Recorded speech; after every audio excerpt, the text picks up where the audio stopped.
Welcome to another episode of Addiction Uncovered. I'm Jill, your host, and today I'm joined with Cierra. Cierra was born and raised in Sioux Falls, South Dakota, and after traveling to various states, she landed in Salt Lake City, Utah. And in 2020, during the pandemic, she lost one of the most important people in her life, and she turned to alcohol to cope. Looking back, she realized that she was also using alcohol to cope with other childhood trauma and pain, and this led to a variety of new and dangerous health concerns. Today, she is sober and is the director of a wellness program at an assisted living facility, which she's very proud of. She lives by the quote, "If you love what you do, you never work a day in your life." So welcome to the show, Cierra. Thank you for having me. Of course. Can you tell us where your struggle with addiction started? I mean, that is a loaded question. It always is. So, something that started as something fun, alcohol, and something that's very socially acceptable, in high school was the first time I tried alcohol. And that was more so to just go, hang out with friends, or we had night storm dance parties that, a friend would sneak alcohol from her parents' cabinet.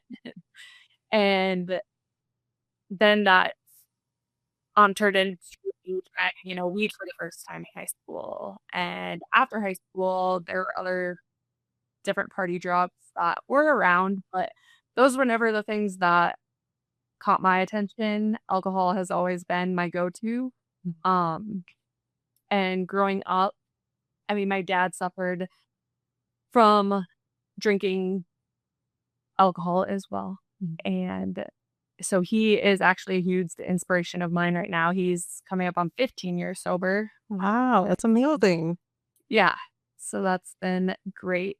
But yeah, then after high school, college, still fun, still in that party phase of alcohol. I got 2 underages before turning 21, and still that didn't really register to me as, maybe I need to watch my drinking. And then, moving states, I turned 21. I was going through some, there's like a first big breakup in there. There was my parents were each going through their own things, which those are their stories, but also affected me as their daughter.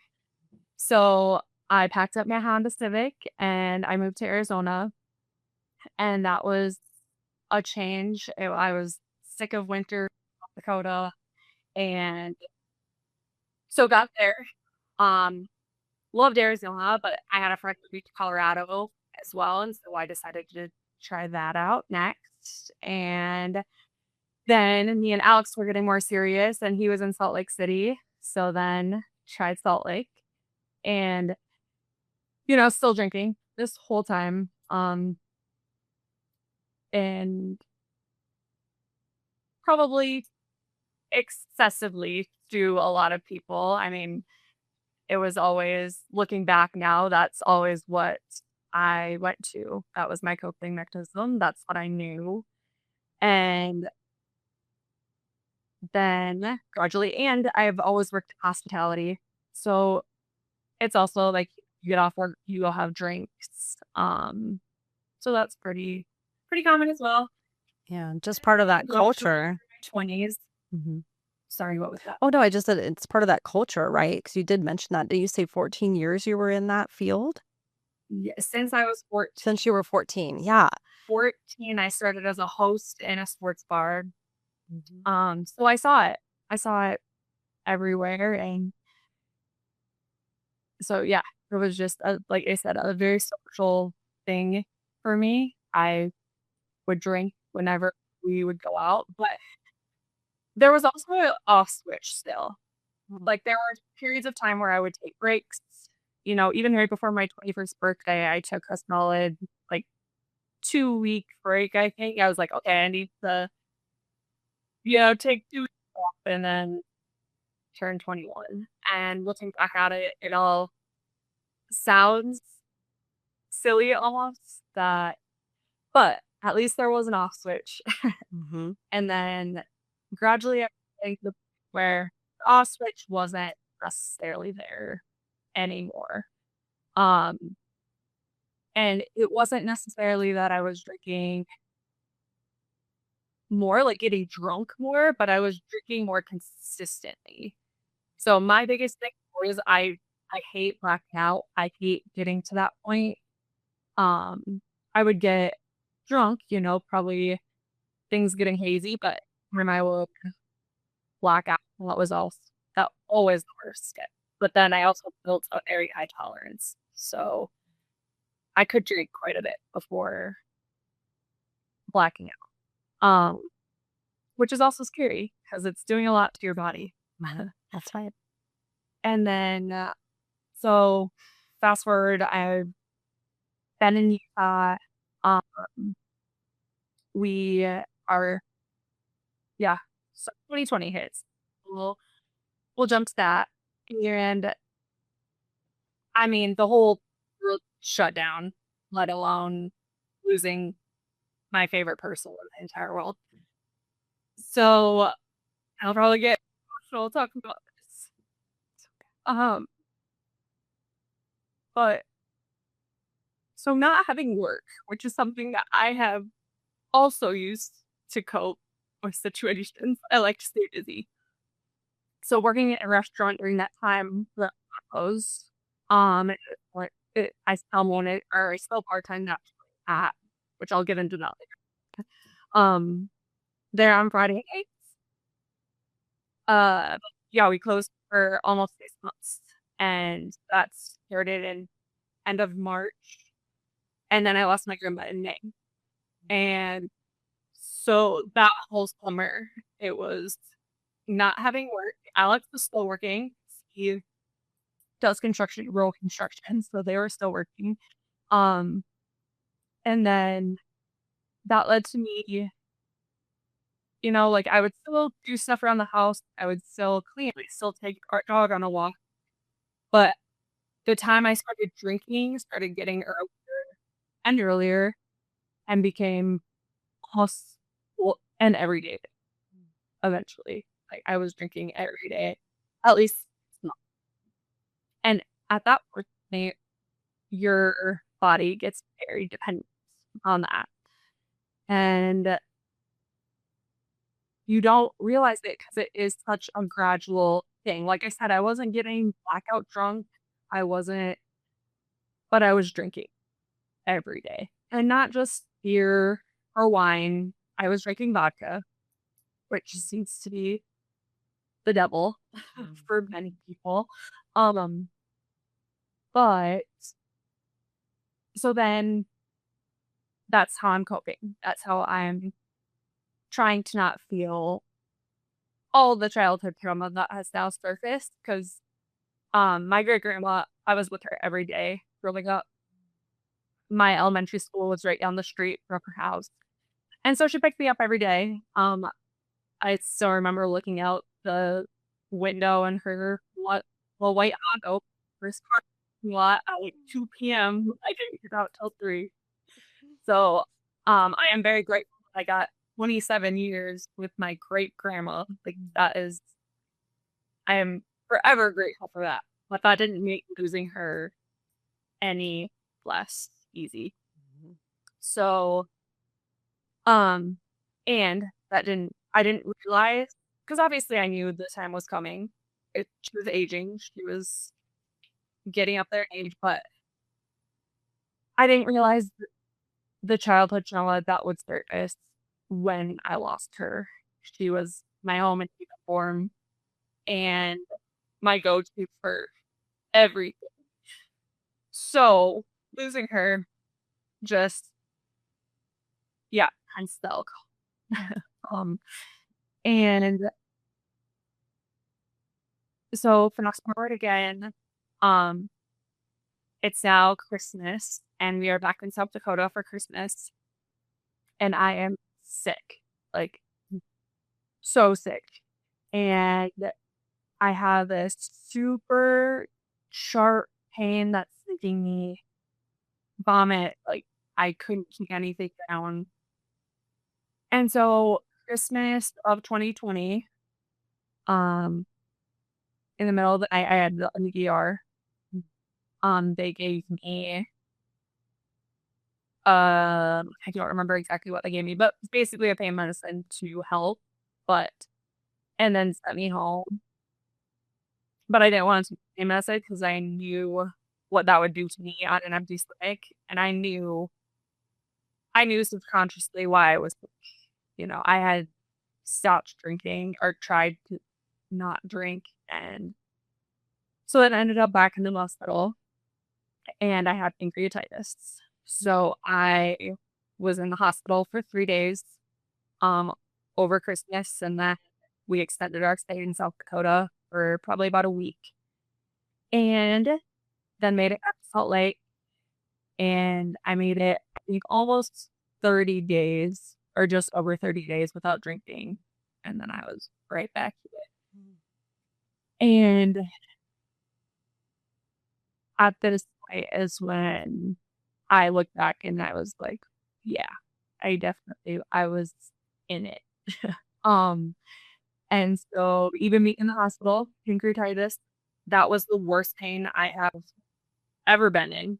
It was awful. It's like someone stabbing you right, like right below, like in your rib cage. I don't know, but That sounds terrible. awful pain. Yes. And still I didn't stop. So I then started drinking again, and that leads me into the rest of 2021 and then into 2022. And at the beginning of 2022, we went to a wedding in Mexico. And then I got back and a couple months. So that was in January. And then in April, I had a seizure. And I still remember it. I was standing in front of our best friend in our room and we were getting ready to go to a friend's, I think, graduation party. But there was a music video playing on our TV and it had flashing lights in it. And I just remember all of a sudden my body sensing up and turning around and saying Alex's name.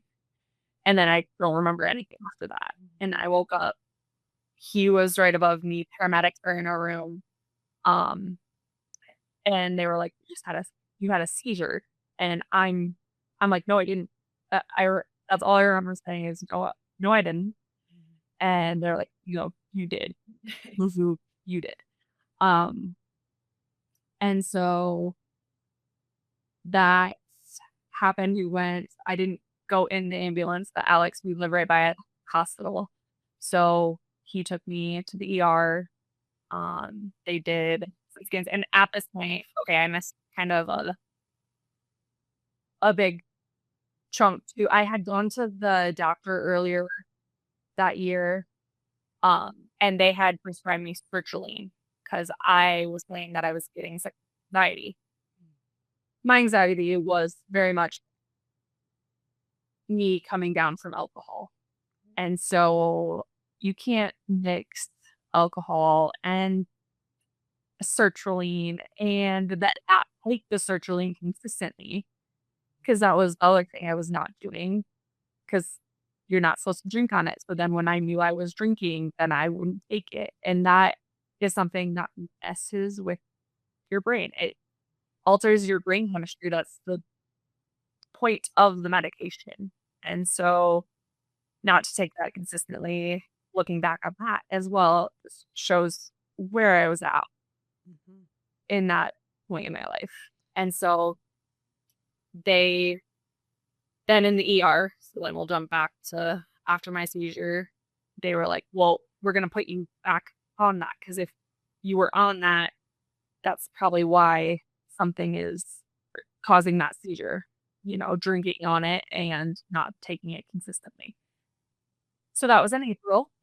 And then you would think I would have stopped drinking, but I did not.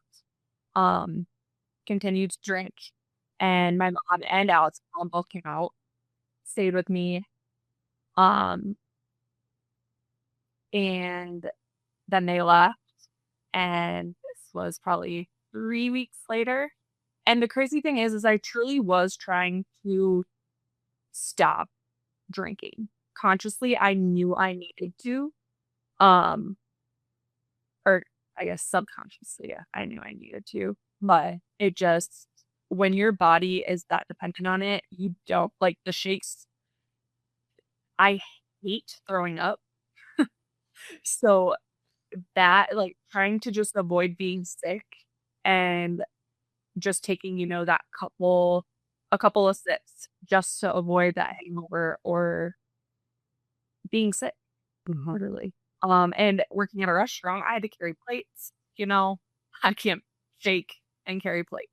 Mhm. So, um, and then, so yes, trying not to get sick.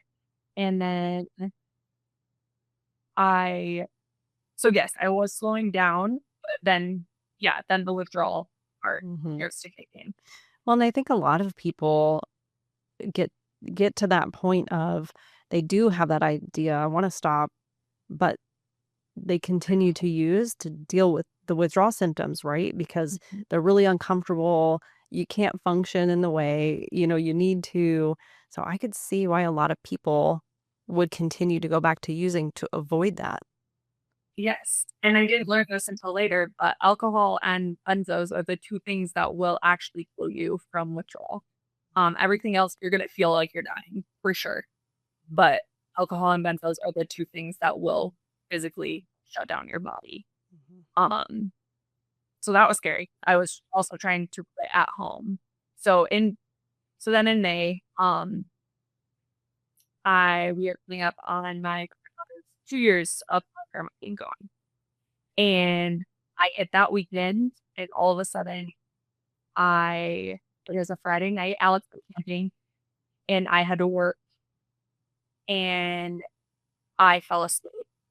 And the other manager that I was supposed to take over for was blowing up my phone, and I answered, and I remember answering and being like, "Oh my gosh, yeah, I'll be there in a second," and like hopping out of bed, but then something in me being like, "No, you cannot go anywhere." And I laid back down, and this is the weekend of my grandma's 2-year anniversary, and I remember saying something like, I might like, I'm sick, or I feel like I have COVID because I'm so tired, or just trying to something up, I'm sure at that point. Um, but I laid back down and went to sleep. And luckily I have amazing coworkers who are more like family. Um, and one of my co-managers came over to the house, and my neighbor ended up calling in the back window to come up and make sure I was even alive. Um, and so it woke me up, and then once again, I remember waking up, I remember seeing her, I remember being like, "Okay, I need to get up and go to work," and then literally laying back down, and so that whole weekend, I was just and I am not a person, that is another thing, I'm not a person who just not show up for work. So that is not like at all, so they use something like I said, I'd rather take a couple sips of alcohol and make it to work than not make it at this point. And so then, whole weekend, another one of my co-managers, her daughter, who eventually she's my coworker as well, and they stopped by to make sure I'm okay. Like, at this point, I'm just kind of in a hate, really trying not to, but I'm still at that point where I'm taking, like, sips to not get sick. So I'm just, like, taking sips throughout the day. Um, but then the next morning was a Monday, and Alex was back, and I was so sick, because I was like, I cannot drink, and I honestly think it was a holiday too, which Utah has weird liquor laws, like, you can only buy liquor from the state liquor store, and they're closed on all, like, federal holidays and all of that. So I don't even think I have alcohol, Mhm. um, and so I'm sick, and then that night, I start going into a full-blown, like, cycle from alcohol withdrawal. And so I am seeing things. Alice is laying next to me and is unsure, like, what is she talking about? And is trying to, like, I remember all of this. I remember the book I saw. I remember the things, like, hanging from our fan. Um, and he is just trying, oh, there's nothing there, you know, but when you're in, when you're there, you're there. And so, um, and that morning, he was just like, okay, I need, he was just trying to get me out of the house to see if that would help. So we got in the car, our dog, was at the back seat, and we just kind of went for a drive. He took me up to the university hospital. So we went up to, like, University, drove around for a while, and I was still seeing things this entire time. And I remember I saw a gas station, and I saw someone in a car next to us, and Alex having to, like, come grab me and be like, "No, there's no one in the car. Like, there's no one in there." And then we went in the gas station, and I remember telling the gas station clerk even, like, telling some kind of story. But so then we leave. He takes me up to the university hospital. Um, and I'm at the ER once again, but basically they were only solution at this point was to put me back on the sertraline as well. And so then we're still driving, and at some point, I remember Alex's mom calling me and being like, "Sierra, you can die, like, from these," because she's looking up, the fact that I'm seeing things, and that could be, literally death if you're getting into DTs. And um, so then we go to LDS hospital, and we're in their ER, and they get me into their detox that night. So Alex leaves, and at this point, I am really seeing things. Like, I remember texting my aunt something about my great grandma. I remember her being close as well, and I remember seeing, like, there were all these fuzzy things at one point, and they were forming things, like, throughout the day. It was very wild. Sounds Like, scary. the things that your brain can do when you are literally depriving it of all nutrients, water, all the things. And so, yes, I went into detox that night. Um, and that is when I was in a whole nother world. Like, the nurses were completely different people. Like, I remember all of this, which is also kind of the crazy part. When I was talking to the nurse the next day, he was like, "A lot of people don't remember, like, this in depth." And I was like, "No, I remember it all." Like, I was going to a concert that night when I was in detox. It was my family and Alex's family that were around me. It wasn't the nurses. And they were all, yeah, the next day, they were like, "Yeah, we were great friends last night." And I was like, "Yeah, probably because I thought you were my brother." Right. Oh my goodness. You know? So, and it was, my stuff was all sprawled out the next morning. And I remember waking up that morning, and it was the craziest feeling. Like, I felt like I had just come back from years, of, like, I felt so light, and my head was so clear for the first time in so long. And I just remember walking to a mirror. That was the first thing that I saw, 'cause when I sat up, there was a mirror directly ahead of me with just a sink. And I walked over there, and I could see my eyes again for the first time. I remember that being, like, the thing that I was like, "Wow, my eyes are free." Like, and, uh, around was white again and not bloodshot from being so sick or being or drinking, being drunk. And then I went back and just sat on my bed, and I was like, "Wow, what has happened?" And just, like, the clarity that came with that morning is crazy. I couldn't detox them for another 7 days, and then, um, made it to Lost Archer. Oh, sorry. lost my little bit here. That's okay. I'm here. Um, and then made it to Wasatch Recovery, which I love them so much. They, yeah, saved my life in short.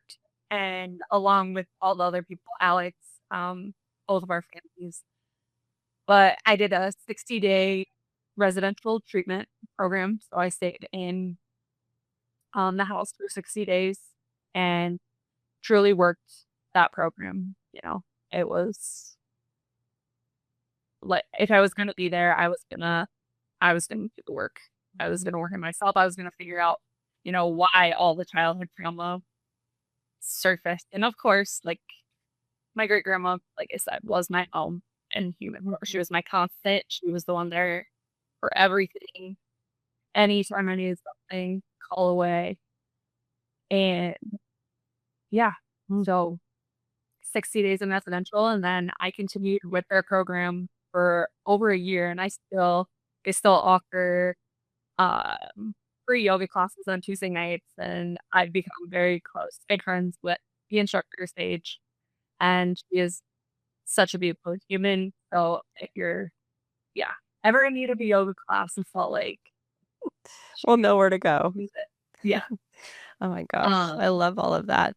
I wanted to ask because part of the reason why this podcast exists is for us to get a better understanding of why people who are in the midst of addiction continue to do things that, when we're on the outside looking in, we can say like, why this, do something different, right?